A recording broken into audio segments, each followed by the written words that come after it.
Good evening बच्चों, welcome to प्यारेस the future academy. बच्चों आज हम लोग एक्सरसाइज 1.5 के जहाँ तक क्वेश्चन कर लिए थे उसके आगे से सॉल्व करेंगे। तो देखिए हम लोगों ने कल क्या किया था बेटा कि कल क्वेश्चन नंबर 2 तक हम लोगों ने बात कर लिया था, पहला और दूसरे को कर लिए हैं हम। आज हम क्या करेंगे, तीसरे क्वेश्चन से बात करेंगे। देखिए तीसरा क्वेश्चन क्या है क्या बेटा, देखिए आपको याद होगा कि पाई को एक वृत्त की परिधि C और उसका व्यास d के अनुपात से परिभाषित किया जाता है, अर्थात पाई इक्वल C/d है। यह इस तथ्य का अंतर विरोध करता है कि पाई अपरिमेय है। इस अंतर विरोध का निराकरण आप किस प्रकार करेंगे। देखिए ये अपने आप में एक ढंग से पूरा कॉन्सेप्ट है, ये कोई क्वेश्चन नहीं है, ये अपने आप में क्या है, एक ढंग से पूरा कॉन्सेप्ट है आपका। ठीक है, एनसीईआरटी की यही क्वालिटी होती है बेटा कि ये क्वेश्चन मशीन आपको नहीं बनाता, रटाता नहीं है, बल्कि आपके कॉन्सेप्ट को क्लियर करता है। इस क्वेश्चन से आप सारे कॉन्सेप्ट क्लियर हो जाएंगे आपको जो आपके मन में होंगे पाई को लेकर के, कि पाई अपरिमेय है। ठीक है, तो उसको लेकर के देखिए बात कैसे करते हैं। देखिए आपको याद होगा कि अब पढ़ते जाइए और अपना बात करते जाते हैं हम लोग।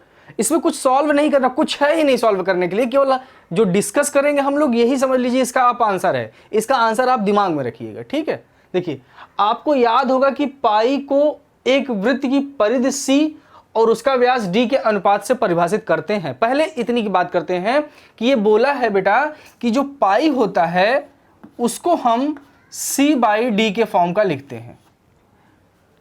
परिधि और उसका व्यास d के अनुपात से परिभाषित किया जाता है, मतलब पाई को हम ये लिख सकते हैं C/d। C क्या होता है, ये होता है वृत्त की परिधि, और d क्या होता है, वृत्त का व्यास। तो सबसे पहले हम जानते हैं कि वृत्त की परिधि क्या होती है और वृत्त का व्यास क्या होता है। तो चलिए जानते हैं। जैसे बेटा ये कोई वृत्त है, ये हम वृत्त बना लिए, ये वृत्त है, और इस वृत्त में त्रिज्या होती है। ठीक है, इस वृत्त में क्या होती है, त्रिज्या होती है। बिना त्रिज्या के किसी वृत्त का निर्माण आप नहीं कर सकते हैं। तो सपोज दैट इसकी ये त्रिज्या है, यहाँ ये देखिए ये सेंटर होता है, वृत्त का सेंटर होता है, जहां पे आप प्रकार को रखते हैं, जो उसका नोक रहता है। जैसे हमने यहाँ पे प्रकार को रखा, यहाँ पे नोक रखा और बनाएंगे वृत्त ना, तो जहां पे नोक रहता है वही होता है वृत्त का सेंटर, उसी को कहते हैं केंद्र। तो जहां पे हमने नोक रखा है ये हो गया वृत्त का केंद्र, और यहां से यहां तक का जो डिस्टेंस हम ले रहे हैं यही होता है r होता है, जिसको कहते हैं त्रिज्या। तो इसकी त्रिज्या अगर हम इस वृत्त की त्रिज्या किसी भी दिशा में खींच दें, किसी भी दिशा में खींचें बेटा, तो इसकी त्रिज्या हमेशा कितनी होती है, बराबर होती है। किसी भी दिशा में खींचेंगे इसकी त्रिज्याएं हमेशा बराबर होती हैं। तो अगर इसकी ये त्रिज्या 2 है तो ये सब 2-2 होगी। ठीक है, सारी त्रिज्याएं 2-2 होंगी, क्योंकि ये सब त्रिज्याएं हैं और त्रिज्याएं 2 सेंटीमीटर होती है। अब इसकी बात करते हैं C और D की। तो पहले D के बारे में जानिए। D को कहते हैं व्यास, यहां लिखा भी है, व्यास को D से कहते हैं।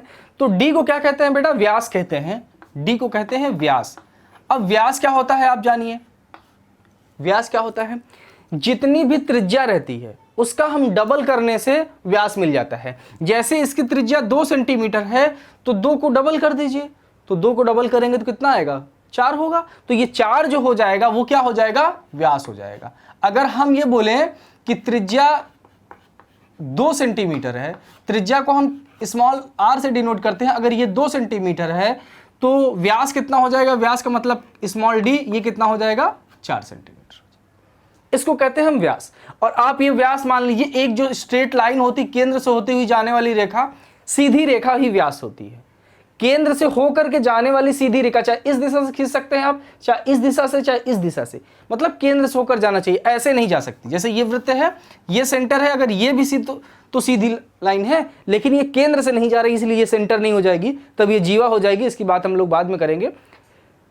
व्यास का मतलब होता है उसके सेंटर से जाना चाहिए। ठीक है, अब हम बात करते हैं परिधि की, मतलब C की। C क्या होता है, सरकमफ्रेंसेस होता है, जिसको बोलते हैं हम परिधि। इंग्लिश में सरकमफ्रेंसेस बोलते हैं, इसको इंग्लिश में डायमीटर बोलते हैं, सरकमफ्रेंसेस हिंदी में परिधि। अब परिधि क्या होती है, जैसे आप लोग क्या बोलते हैं कभी आप लोग रनिंग करने जाते हैं, दौड़ने जाते हैं, तो खेल का मैदान आप देखे हैं ना, गोलाकार होता है। तो उस खेल के मैदान के चारों तरफ आप क्या करते हैं, गोलाई से दौड़ते हैं ये इस पॉइंट से स्टार्ट किया, अब इसको पूरा गोलाई से ऐसे करते करते जाते हैं, फिर इस पॉइंट पे आ जाते हैं, फिर ऐसे जाते हैं, फिर इस पॉइंट पे आ जाते हैं। तो ये जो आप एक बना रहे हैं, ये तो आप सर्किल बना रहे हैं, सर्किल बना रहे हैं ना। मतलब एक ढंग से हम ये कहें, अगर यहाँ से दौड़ना स्टार्ट करते हैं तो ये दौड़ते दौड़ते ऐसे ऐसे जाते हैं, ऐसे ऐसे जाते हैं, ये यहाँ पर पहुंच जाते हैं। तो यहाँ जिस पॉइंट से स्टार्ट किया, यहाँ से आपने दौड़ना स्टार्ट किया, फिर उसी पॉइंट पे पहुंच जाएंगे। तो आपने जितनी डिस्टेंस कवर किया है, जितनी डिस्टेंस कवर किया है बेटा, यही होता है सरकमफ्रेंस अर्थात परिधि। यही क्या होता है? परिधि होता है। समझ में आया? और परिधि का जो फार्मूला होता है, मतलब सी का जो फार्मूला होता है वो होता है 2 पाई आर। परिधि का फार्मूला क्या होता है? 2 पाई आर। ये सब आगे आप पढ़ेंगे, बस इस क्वेश्चन में आपको डिस्कस करना है। जो पाई का फार्मूला होता है 2 पाई आर होता है, और जो डी का फार्मूला होता है, डी मतलब डायमीटर, डायमीटर को हम लिखते हैं 2 आर। हमने अभी बताया है कि आर से त्रिज्या डिनोट करते हैं, तो डी क्या होता है? त्रिज्या का डबल होता है, तो 2r। तो यहां पर देखिए, आपको दिमाग में अगर ये भी चीज आए कि सर इसको पाई को हम ये कैसे लिख दिए हैं, तो आप यहां पे समझ जाइएगा। जैसे ये pi by C by D है, तो पाई बराबर सी की जगह पे हम क्या लिख सकते हैं? 2 पाई आर। तो आप लिख सकते हैं 2 पाई आर, और डी की जगह पे आप क्या लिख सकते हैं? 2r। तो डी की जगह पे आप लिख देंगे 2r, लिख दिया। अब ध्यान से अगर देखेंगे तो ये r से r कैंसिल हो जाएगा, 2 से 2 कैंसिल हो जाएगा, तो पाई इक्वल पाई हो गया। इसलिए हम कहते हैं कि pi equal C by D. तो आप लोगों को बात यहां तक क्लियर हुई। मतलब यहां तक हमने बात कर लिया है कि ये सी बाई डी कैसे होता है, क्या है। अब आगे है, यह इस तथ्य का अंतर विरोध करता है। अंतर विरोध करता है कि पाई अपरिमेय है। अब यहां पे परिमेय और अपरिमेय, रेशनल और इरेशनल की बात आती है। देखिए, आप अच्छे से जानते हैं पाई कैसी संख्या है? पाई एक अपरिमेय संख्या है, लेकिन ये अपरिमेय संख्या है। लेकिन ये देखिए, ये तो p बाई क्यू के रूप का बन रहा है। किस फॉर्म का बन रहा है? p बाई क्यू के रूप का बन रहा है। मतलब जब ये p बाई क्यू के रूप का बन रहा है, तो इसका मतलब ये परिमेय हो जाएगा, और परिमेय कभी अपरिमेय के बराबर होगा नहीं। अर्थात ये अपरिमेय है तो इसको भी अपरिमेय होना चाहिए, या ये परिमेय है तो इसको भी परिमेय होना चाहिए। लेकिन ऐसा देखने पे तो नहीं लग रहा है, लेकिन रियलिटी कुछ और है। वही चीज बोला है, या इस तथ्य का अंतर विरोध करता है। ये विरोध कर रहा है कि नहीं? हम ये कह रहे हैं कि पाई के बराबर ये है, और आप ये जानते हैं कभी भी रेशनल नंबर इरेशनल नंबर के बराबर नहीं हो सकता। तो ये अपरिमेय संख्या है, इरेशनल नंबर है, और देखने से ये कैसी लग रही है? Rational number. देखने से, रियलिटी नहीं है, देखने से लग रही है रेशनल नंबर। तो इस तथ्य का ये अंतर विरोध करता है। यहां तक हो गया कि पाई एक अपरिमेय संख्या। क्वेश्चन हमने यहां तक पढ़ा और यहां तक का रिप्लाई आपको दिया। अब आगे क्या है? इस अंतर विरोध का निराकरण आप कैसे करेंगे? अब आप इसका निराकरण कैसे करेंगे कि बेटा ये दोनों एक दूसरे का अंतर विरोध नहीं करती हैं, ये रियल में अपरिमेय संख्या है। तो लिखेंगे यहां पे कैसे? हम या दिया है, यहां लिखेंगे दिया है pi equal C by D, और सी जहां पे पाई क्या है? पाई बराबर अपरिमेय, पाई इक्वल लिखेंगे अपरिमेय, और सी बाई डी को क्या लिखेंगे? सी बाई डी को क्या लिखेंगे आप? ये देखने से तो क्या लग रहा है? देखने से तो अपरिमेय लग रहा है, लेकिन रियल में ये भी क्या है? अगर ये अपरिमेय है, देखिए इसको ऐसे लिखेंगे, पाई इक्वल टू अपरिमेय, अतः सी बाई डी इक्वल भी अपरिमेय। अपरिमेय समझ में आया? ये चीजें अलग हैं, इनको हटा देते हैं। Pi equal to C by D, तो अगर पाई अपरिमेय संख्या है, इसलिए सी बाई डी भी अपरिमेय संख्या होगी। इसी का तो निराकरण करना है कि कैसे अपरिमेय संख्या होगी। देखने से तो लग नहीं रही है, तो ध्यान से देखिएगा। जैसे पाई का मतलब क्या होता है? 180। चलिए वो चीज तो आप बाहर है, अभी नहीं समझ पाएंगे, इसको समझिएगा। जैसे हम बोल दें बेटा कि डी का कुछ मान ले लीजिए, आप डी का कुछ भी मान ले लीजिए, तो सपोज दैट डी का मान आपने ले लिया 2, तो डी का मान मतलब 2 का मतलब होगा कि जो व्यास होगा वो कितना होना चाहिए? 2 होना चाहिए। तो हमने मान लिया है कि डी का मान कितना है? 2 है। मान रहे हैं यहाँ पे डी का मान कितना? 2 मान रहे हैं। तो अगर डी का मान 2 होगा तो 2r, ये फार्मूला होता है। तो हमको r की वैल्यू चाहिए, तो 2 इधर जाएगा तो 2/2 हो जाएगा बराबर r, तो कट जाएगा, तो r का मान कितना आ जाएगा? 1। अगर हम d बराबर 2 सेंटीमीटर ले रहे हैं तो r का कितना मान आ रहा है, 1 आ रहा है। तो मतलब 1 सेंटीमीटर की त्रिज्या लेकर एक वृत्त बना दीजिए। क्या करेंगे, 1 सेंटीमीटर की त्रिज्या लेकर आप वृत्त बनाएंगे। तो आप सपोज दैट ये 1 सेंटीमीटर की त्रिज्या आपने ले लिया, 1 सेंटीमीटर की त्रिज्या लिया। अब इसी से क्या करेंगे, आप एक वृत्त का निर्माण कर देंगे। तो चलिए हम एक वृत्त का ऐसे निर्माण कर दिए एक वृत्त का निर्माण। अब ये सेंटर हो गया। अब आपको चाहिए, ये r का मान मिल गया आपको कितना, 1, मतलब d का मान कितना मिल गया आपको, d का मान मिल गया है आपको 2, d का मान आपको मिल गया है 2। ठीक है, अब बात करते हैं, अब हमको चाहिए परिधि। परिधि कैसे निकालते हैं, परिधि हमने सपोज दैट यहां से दौड़ना स्टार्ट किए हैं, तो यहां से दौड़ के यहां तक जाएंगे तब आपको परिधि मिलेगी। तो किसी भी आप स्केल से, जैसे इंची टेप होता है जिससे हम कपड़ा नापते हैं, या स्केल से तो इसको नापना थोड़ा मुश्किल होगा क्योंकि ये सर्किल है। तो आप इंची टेप हो जिसके पास, वो जब नापेंगे इसका मान जब नापेंगे तो कोई ना कोई मान इसका फिक्स मान आएगा ना। जैसे हम लोग क्या करते हैं, ये जैसे स्ट्रेट लाइन है, इस लाइन को अगर स्केल से नापेंगे तो इसका कोई ना कोई मान आएगा, या तो ये 2 सेंटीमीटर आएगा, या 4 सेंटीमीटर, या 5 सेंटीमीटर, या 6 सेंटीमीटर, या तो ऐसे आएगा, या 6.2 सेंटीमीटर, या तो ऐसे आएगा 6.4 सेंटीमीटर, या तो ऐसे आएगा 6.9 सेंटीमीटर, या तो 2.5 सेंटीमीटर, ऐसे ही आता है ना। क्या कभी ऐसे भी पढ़े हैं कि 6.23 सेंटीमीटर? ये इसके आगे तो हम स्केल में नाप ही नहीं सकते हैं, मतलब लगभग का मान हम मान लेते हैं। तो जब लगभग का मान मानते हैं तो ये आप जानते हैं दशमलव में भी 3 प्रकार के दशमलव होते हैं। 2 ऐसे दशमलव होते हैं जो परिमेय संख्या में आती हैं, एक ऐसा दशमलव होता है जो अपरिमेय संख्या में आती है।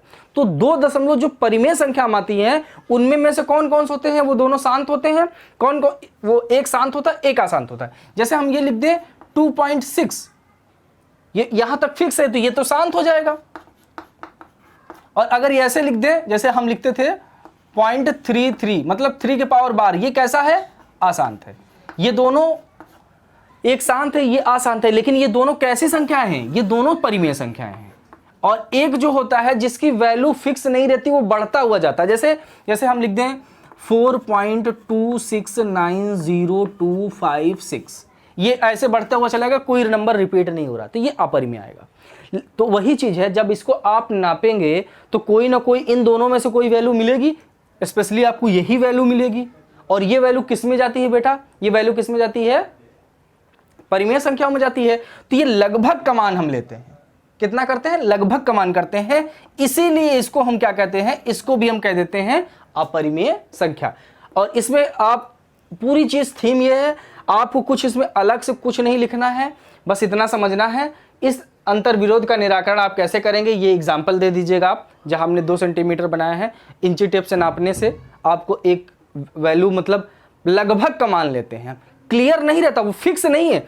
क्या जो आप स्केल से नापते हैं वो 2.6 ही रहता है, 2.6 नहीं रहता है। अगर उसको भी हम आगे बढ़ाते जाएं तो ऐसे मिलेगा, इसके आगे भी कुछ मिलेगा। मतलब यहां पे जो मान हम लेते हैं रियल में वो मान फिक्स नहीं है कि 2.6 ही है, क्योंकि वहां तक की पैमाना ही 2.6 है। अगर क्योंकि एक ही डिजिट तक तो हम लेते हैं, तो इसका मतलब यह है कि अगर उसकी स्केल को और हम बढ़ा दिया जाए, जैसे सूक्ष्मदर्शी से देखते हैं ना, तो छोटी चीज बड़ी दिखाई देती है, तो अगर उसको भी सूक्ष्मदर्शी से देखा जाए तो उसके अंदर भी क्या रहते हैं, पॉइंट रहते हैं। जैसे आप जानते हैं स्केल रहता है, स्केल में एक बड़ी रहती है, फिर छोटी छोटी 2 3 4 5, फिर ऐसे बड़ी होती है। तो ये यहां तक हम पहुंच गए हैं। अब अगर इसको भी जूम करेंगे, जैसे हम कल एक क्वेश्चन में जूम कर रहे थे, इसको भी जूम करेंगे तो इसमें भी पार्ट वाइज डिवाइड होगा, फिर उसको जूम करेंगे तो उसमें भी पार्ट वाइज डिवाइड होगा। इसीलिए इसको कहते हैं कैसा, अपरिमेय संख्या। तो अब ये देखिए बच्चों, हमने ये लिख दिया है। अब इस क्वेश्चन में जब आप आंसर इसका लिखेंगे, ये सब आपको नहीं लिखना है, केवल आपको इतना लिखना है, इसमें कोई भी अंतर विरोध नहीं है।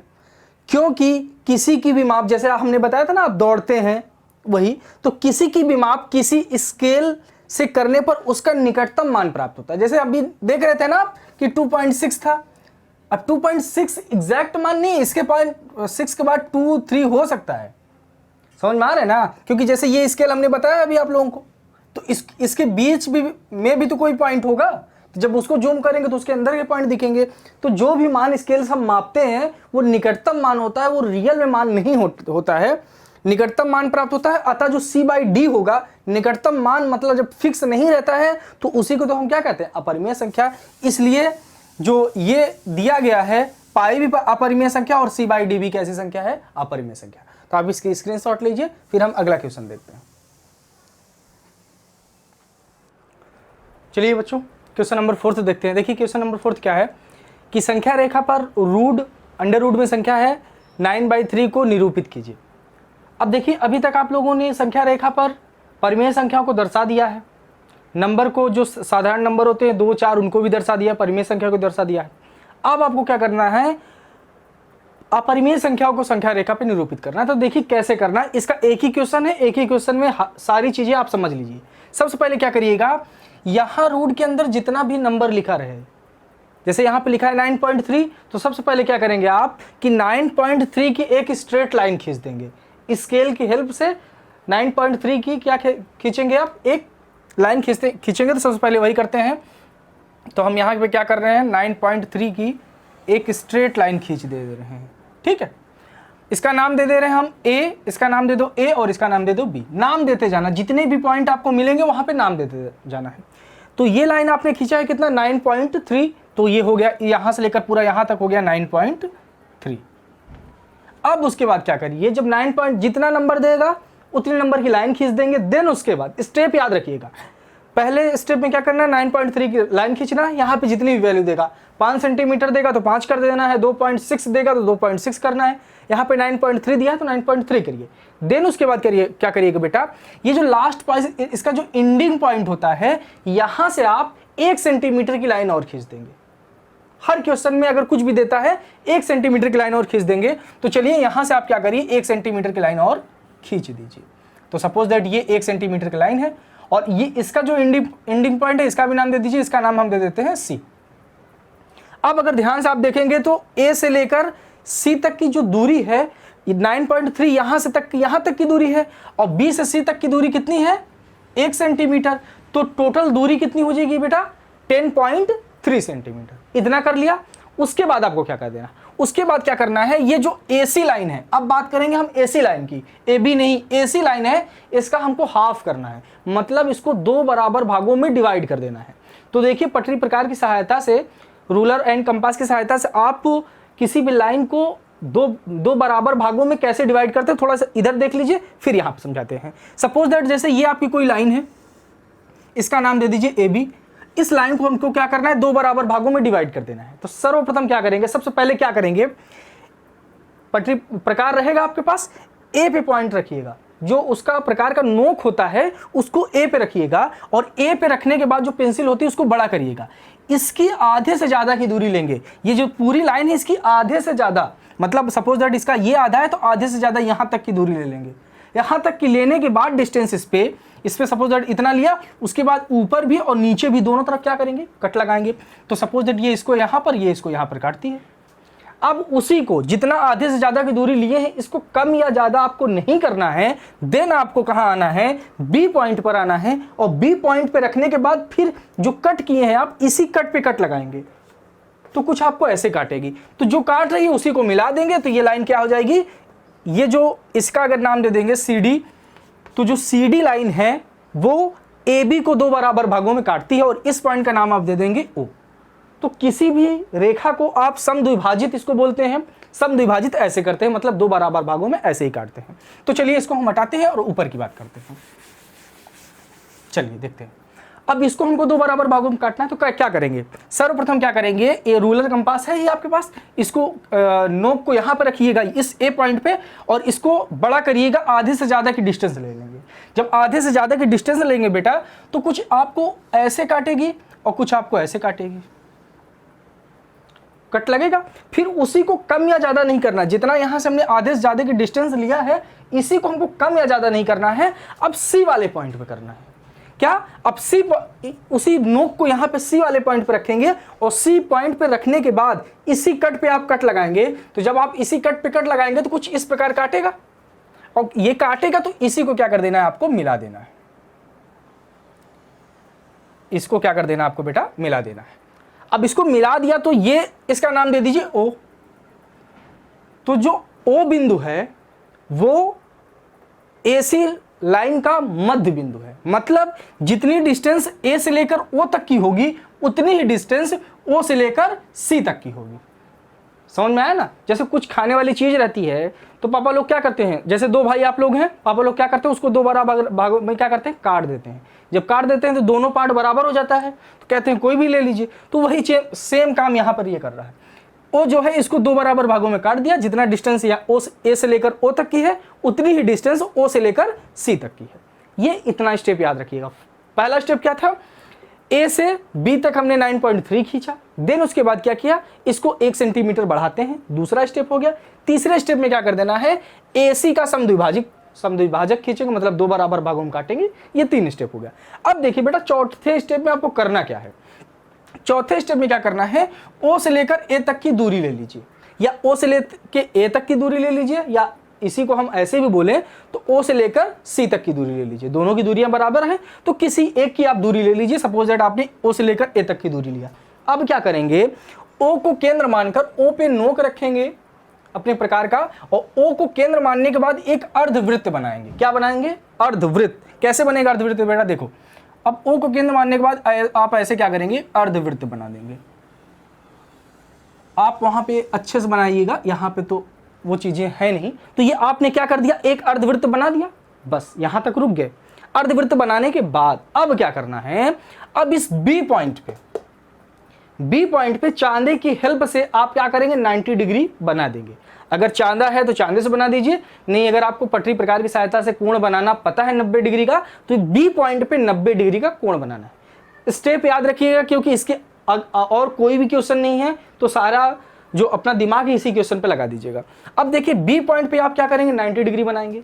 अब चांदे की सहायता से 90 डिग्री बनाएंगे आप, तो सपोज दैट इस लाइन को कहीं ना कहीं, ये जब लाइन पे 90 डिग्री बनेगा, 90 डिग्री सीधे बनता है, तो इस लाइन को कहीं ना कहीं तो काटेगा ना। तो सपोज दैट जब इसको सीधा करेंगे 90 डिग्री, सपोज दैट आप यहां बन रहा है तो इसको मिलाएंगे तो कुछ ऐसे बनेगा। तो मतलब यहां पे जो कोण बन रहा है, ये जो कोण बन रहा है, ये कितने डिग्री का बन रहा है बेटा, 90 डिग्री। 90 डिग्री का बन गया। यहां तक समझ में आया? अब क्या कर देना है, 90 डिग्री जब यहां तक बन गया, उसके बाद क्या करना है, O से लेकर, मतलब O से इस पॉइंट को मिला देना। हाँ, इस पॉइंट का नाम आप कुछ दे सकते हैं। सपोज दैट इस पॉइंट का नाम आप दे रहे हैं D, क्योंकि अभी D यूज नहीं हुआ तो इसका पॉइंट दे दें आप D। D दे दिया। अब क्या करेंगे, O से D को मिला दीजिए। क्या करेंगे, O से D को मिला देंगे, मिला दिया। अब ध्यान रखना, जो ये 9.3 आपको खींचना था, ये यही रूट 9.3 है।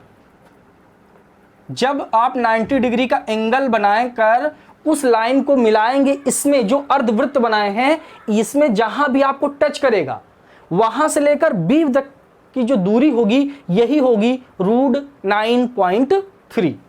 आ गया समझ में? अभी बात करेंगे, आगे बात करेंगे। हमें समझ में आ रहा है कि आप लोगों के दिमाग में एक क्वेश्चन चल रहा होगा, उसका जवाब भी थोड़ी देर बाद हम देंगे। तो ये 9.3 हो गया। अब ध्यान से देखेंगे, हमको रूट 9.3 को संख्या रेखा पर प्रदर्शित करना है। लेकिन ये संख्या रेखा पर नहीं है, संख्या रेखा तो हमारी ये है, संख्या रेखा ये है ना, तो इस पे तो नहीं है, ये बाहर दिख रहा है। तो क्या करेंगे, इतनी डिस्टेंस आप ले लेंगे, यहां से लेकर जितना सेमी सर्कल, अर्धवृत्त को क्या बोलते हैं, सेमी सर्कल भी बोलते हैं। तो यहां से लेकर इस पॉइंट का मतलब B से D तक की दूरी आप ले लेंगे। किसमें, प्रकार में। B से D तक की दूरी लेने के बाद बेटा इसे B पॉइंट पे अपना जो प्रकार का नोक है उसको रखेंगे, और ऐसे बाहर की तरफ, अब जब इसको करेंगे तो ये जरूरी है कि ये बाहर की तरफ कुछ कट लगाएगा, ऐसे लगा दिया। अब क्या करिएगा, स्केल की हेल्प से इस लाइन, जो ये BC लाइन है, इसको आगे तक बढ़ा देंगे। जब ये आगे तक आप ऐसे बढ़ाएंगे तो किसी ना किसी बिंदु पर ये काटेगा, और जिस बिंदु पर ये काट रहा है इसका भी नाम दे दीजिए। सपोज दैट इसका नाम हो गया E, दे दिया आपने, ठीक है। अब यहां से जो B से E तक की दूरी आई है, जो B से E तक की दूरी आई है बेटा, यही दूरी आपकी कितनी होगी, रूट 9.3। यहां से लेकर यहां तक की दूरी ही कितनी है, रूट 9.3। आपने रूट 9.3 को संख्या रेखा पर प्रदर्शित कर दिया। अब इसकी रचना करने के लिए अगर बोल दे तो जैसे जैसे आपने बताया है सेम वैसे वैसे रचना करनी है। एक बार हम और रिवीजन करा देते हैं आपका। सर्वप्रथम क्या करेंगे, A से लेकर B तक की दूरी जितना भी देगा, जितनी भी डिस्टेंस देगा उतनी डिस्टेंस की लाइन खींच देंगे। खींच दिया, उसके बाद क्या करेंगे, 1 सेंटीमीटर यहां बढ़ा देंगे। B से लेकर C तक बढ़ा दिया आपने। देन उसके बाद क्या करेंगे, अब पूरी लाइन हो गई आपकी AC। AC का क्या करेंगे, हाफ कर देंगे। AC का आपने हाफ कर दिया। फिर क्या करेंगे, O से लेकर A तक की दूरी आप ले लिए, मतलब इसको त्रिज्या मान लिया और इसको सेमी सर्कल बना दिया आपने। सेमी सर्कल बनाने के बाद बी पॉइंट पर क्या करेंगे आप, 90 डिग्री का एंगल बनाएंगे और 90 डिग्री का एंगल जिस बिंदु पर काटेगा सेमी सर्कल को, उस बिंदु का कुछ नाम देकर उसको मध्य बिंदु से मिला देंगे, मतलब डी से ओ से मिला देंगे। तो ये दूरी आपको आ गई। और जो यहां से लेकर बी से डी तक की दूरी है यही होती है √9.3। अभी √9.3 जो है बेटा ये संख्या रेखा पर नहीं है, संख्या रेखा से बाहर है। तो संख्या रेखा पर लाने के लिए हम क्या करेंगे, यहां से लेकर यहां तक की दूरी लेंगे, मतलब √9 मतलब इतना यहां से लेकर यहां तक की बी डी की डिस्टेंस लेंगे। बी डी की डिस्टेंस लेने के बाद बी को केंद्र मानकर बाहर की ओर कट लगाएंगे, ठीक है। तो ऐसे ये इस लाइन से बाहर चला जाएगा। फिर क्या करेंगे, इसी लाइन को आप और बढ़ा देंगे तो किसी ना किसी बिंदु पर टच करेगी। तो इसी जो बी से ई तक की दूरी होती है यही होती है 9.3। अब आपके दिमाग में आ रहा होगा क्वेश्चन कि सर ये बताइए आप इसको कैसे मान लिए कि ये √9.3 है, कैसे मान लिए, इसका भी कुछ प्रूफ, अगर कोई प्रूफ पूछे तब देखिए उसके लिए क्या करेंगे। देखिए ये आप अगर ध्यान से देखेंगे बेटा तो ये आपको एक समकोण त्रिभुज दिख रहा है। ये जो हम रंगीन कर रहे हैं ये आपको एक समकोण त्रिभुज दिख रहा है, मतलब जो OBD है, जो त्रिभुज बन रहा है कौन सा, OBD, ये कैसा त्रिभुज है, क्या एक समकोण त्रिभुज है। कैसा त्रिभुज है, एक समकोण त्रिभुज है, समकोण त्रिभुज है। आपका देखिए क्वेश्चन तो यहीं तक कंप्लीट हो गया, बस आपने यहां तक बना दिया, इसकी जरूरत नहीं है। ये आपको कोई प्रूफ करने के लिए पूछे या आपके टीचर पूछ लें कि यहां आप कैसे करते हैं, तब आप जानिए उसके लिए क्या करेंगे। अब अगर ये OBD एक समकोण त्रिभुज है तो आप अच्छे से याद होगा पाइथागोरस जी का नाम। जैसे ही समकोण त्रिभुज का नाम आए, ध्यान रख लीजिए आप 9th 10th 11th 12th किसी भी क्लास में रहेंगे, अगर आपको समकोण त्रिभुज कुछ ऐसा वर्ड सुनने में आ रहा है तुरंत आप पाइथागोरस जी को याद कर लीजिएगा, ठीक है। तो पाइथागोरस जी ने क्या बोला था बेटा कि जो कर्ण का स्क्वायर होता है, उन्होंने ये बोला था कि जो कर्ण का स्क्वायर होता है वो लंब का स्क्वायर प्लस आधार का स्क्वायर होता है। इस चीज को हम आपको बता भी चुके हैं, ठीक है।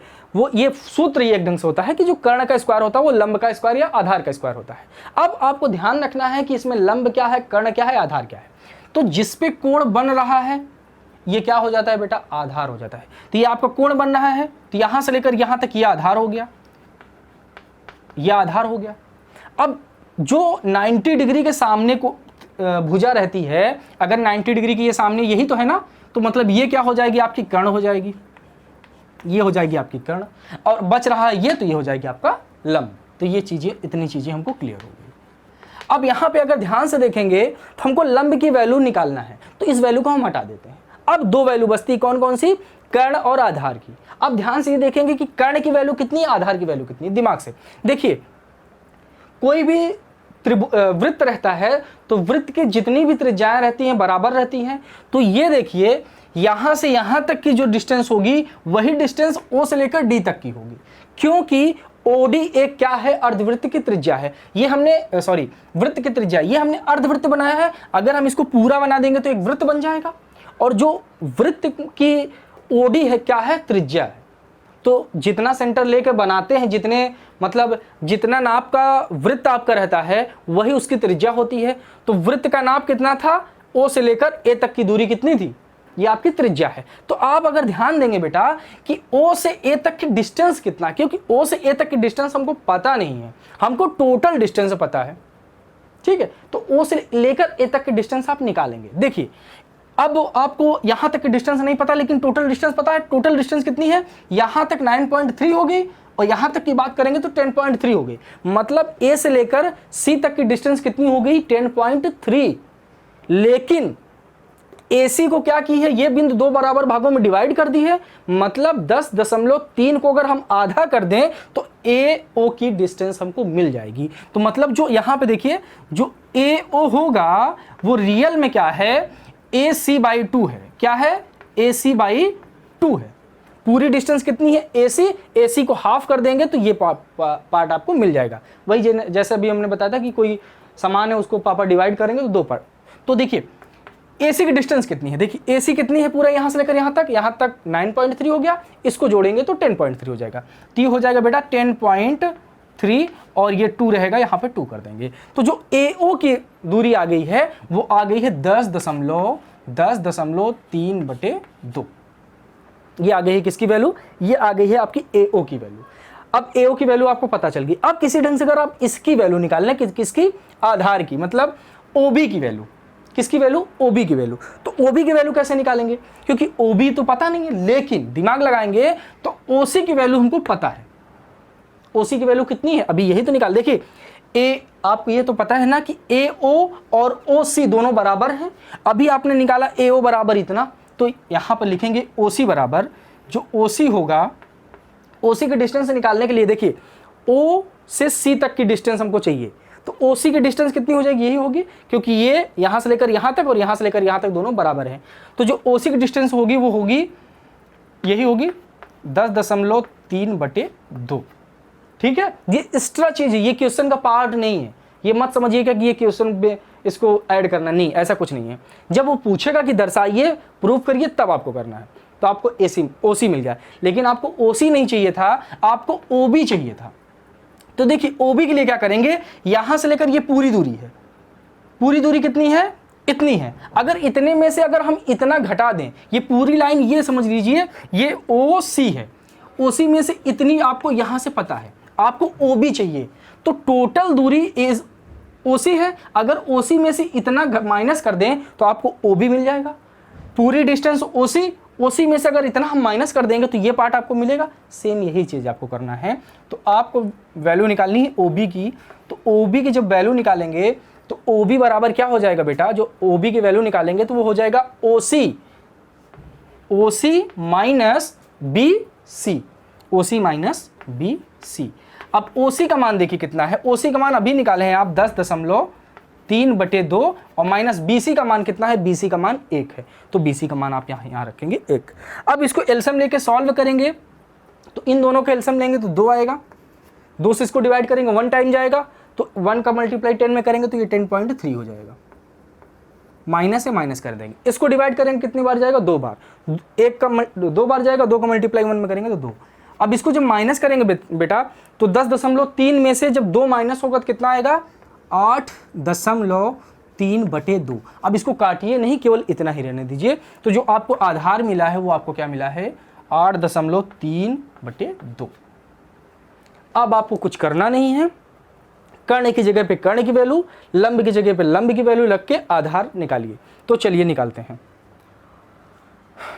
यहां पे देखिए कर्ण आपको कितना दिया? 10.3, तो यहां पर रखिए 10.3/2 का स्क्वायर कर दीजिए।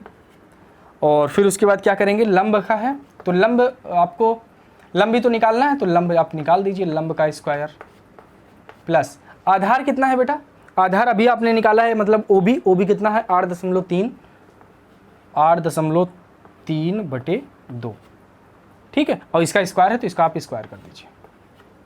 अब क्या करेंगे देखिए ध्यान से, अब ये प्लस में है, इसको इस तरफ माइनस कर दीजिए, इधर लाएंगे तो ये माइनस में हो जाएगा। तो ये 10.3 होगा, 3/2 का स्क्वायर माइनस ये आएगा 8.3 का बाई 2 का स्क्वायर बराबर क्या हो जाएगा? लंब का स्क्वायर, लंब का स्क्वायर। अब देखिए आप 2 तरीके से इसको कर सकते हो सकता है आप इसको स्क्वायर कर दें, लेकिन अगर स्क्वायर ना करेंगे क्योंकि ये दोनों का स्क्वायर है तो इसको एक साथ लिख लीजिए। या A² माइनस B² का सूत्र भी बनता है, आपने ये पढ़ा है ना, जैसे ये A² minus B², A² minus B² बराबर क्या होता है? एक ब्रैकेट में होता है A प्लस B और दूसरे ब्रैकेट में क्या होता है? A minus B। तो यहाँ पे ध्यान से देखेंगे तो ये A² बन रहा है और B² बन रहा है, तो एक बार इसको जोड़ दीजिए, एक बार इसको घटा दीजिए। तो यही करेंगे हम, तो इसको करेंगे 10.3/2, एक बार इसको जोड़ दीजिए तो ये होगा 8.3/2 और इसको एक बार घटा दीजिए, तो घटाएंगे तो कितना आएगा? 10.3/2 और माइनस करेंगे 8.3/2 का। ठीक है, बराबर उधर लंब स्क्वायर है, आप लंब स्क्वायर कर दीजिए, लंब स्क्वायर आप कर दिए यहाँ तक। अब देखिए बोर्ड थोड़ा छोटा पड़ रहा है, आप इधर ध्यान दीजिएगा। अब यहाँ से हम ले रहे हैं 10.3। अब इन दोनों का जब एलसीएम लेंगे बेटा, ध्यान से देखिएगा यहाँ पे, जब एलसीएम लेंगे तो इन दोनों का एलसीएम कितना आएगा? एलसीएम इनका 2 आएगा, हम दिखे या ना दिखे, आपको क्वेश्चन दिखना चाहिए। इन दोनों का एलसीएम आप लेंगे तो दोनों का एलसीएम 2 आएगा, तो मतलब ये दोनों जुड़ जाएंगे, तो इसको जोड़ दीजिए, ये होगा 10.3 प्लस 8.3, ये हो गया एक ब्रैकेट में। दूसरे यहाँ पे दूसरे ब्रैकेट में क्या बचेगा बेटा, देखिए इसका भी एलसीएम आप लेंगे तो 2 होगा, इसका भी एलसीएम लेंगे तो 2 होगा। अब ये घट जाएगा क्योंकि माइनस का चिन्ह है, तो ये माइनस हो जाएगा, ये हो जाएगा ये 10.3 माइनस 8.3, इसको आपने कर दिया। अब आगे देखिए क्या है, इसको आपस में आप जोड़ लेंगे, तो जब इसको जोड़ेंगे तो 10 8 18, ये हो जाएगा 18 दशमलव, ये यहाँ से आपको 3 3 6 हो जाएगा और बाई 2 हो जाएगा। यहाँ तक आप पहुँच गए।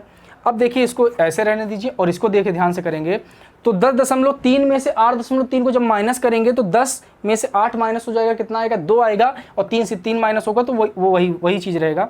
तो यहाँ पर आ जाएगा कितना 2/2, ध्यान से, तो 2 से 2 कट जाएगा, कितना आएगा 1 आएगा यहाँ पर। तो अब इधर जो देखिए यहाँ पर जो लंब स्क्वायर है, यहाँ पे तो लंब स्क्वायर रहेगा ही, यहाँ पे लंब स्क्वायर आपका चला आ रहा है, यहाँ पे आपको लंब स्क्वायर ये है। ध्यान से देखेंगे तो यहाँ पर 1 आ गया, जब यहाँ पर 1 आ गया और 1 का मल्टीप्लाई किसी भी नंबर में करेंगे हमेशा वही नंबर आता है, तो हम 1 का मल्टीप्लाई करेंगे तो 18.6 ही आएगा। अब देखिए क्या है, अगर 2 से इसको डिवाइड कर दें, अब 2 से है तो 2 से इसको डिवाइड किया जाता है, तो जब 2 से इसको डिवाइड करेंगे तो देखिए 2 9 जा 18 होता है, पॉइंट है आप पॉइंट लगा दीजिए, 2 3 जा 6 होता है, तो ये आ गया 9.3 बराबर लंब का स्क्वायर। लेकिन लंब का स्क्वायर आपको नहीं चाहिए, आपको क्या चाहिए, लंब चाहिए, लंब चाहिए ना, तो इस स्क्वायर को इधर ट्रांसफर करेंगे। जब ये स्क्वायर इधर ट्रांसफर होगा बेटा, तो ये जब इस याद रखिएगा जब स्क्वायर ट्रांसफर होता है तो वो रूट में हो जाता है, तो जब ये इधर आएगा तो ये हो जाएगा रूट में 9.3 बराबर लंब। ठीक है, तो देखा बेटा ये लंब रूट 9.3 आ गया। अब यही तो हमको लाना था ना रूट 9.3, तो याद रखिएगा कि यहां पर आप लिख सकते, कोई जरूरत नहीं है, जैसे ही आप 90 डिग्री बनाएंगे जो भी नंबर रहेगा उस नंबर को मान के यहां से इसको मिलाने के बाद इतनी डिस्टेंस लेकर इसको बाहर करके आप इस पॉइंट को इंगित कर दीजिएगा और लास्ट में दिखा दीजिएगा कि BC बराबर, ये यहाँ पे हमने लिखा है कहीं नहीं लिखा, तो जो BE का मान है बराबर यहाँ पे लिख दीजिए, BE बराबर क्या हो जाएगा बेटा, BE बराबर होगा 9.3। बड़ा क्वेश्चन है, थोड़ा इंपॉर्टेंट क्वेश्चन है, ध्यान से अगर इसको आप 1-2 बार देख लेंगे तो आपको जरूर है कि इसमें कोई दिक्कत नहीं आएगी। ठीक है, तो आप इसकी स्क्रीनशॉट ले लीजिए और 1-2 बार इसको प्रैक्टिस कर लीजिएगा। ठीक है, तो इसकी स्क्रीनशॉट लीजिए।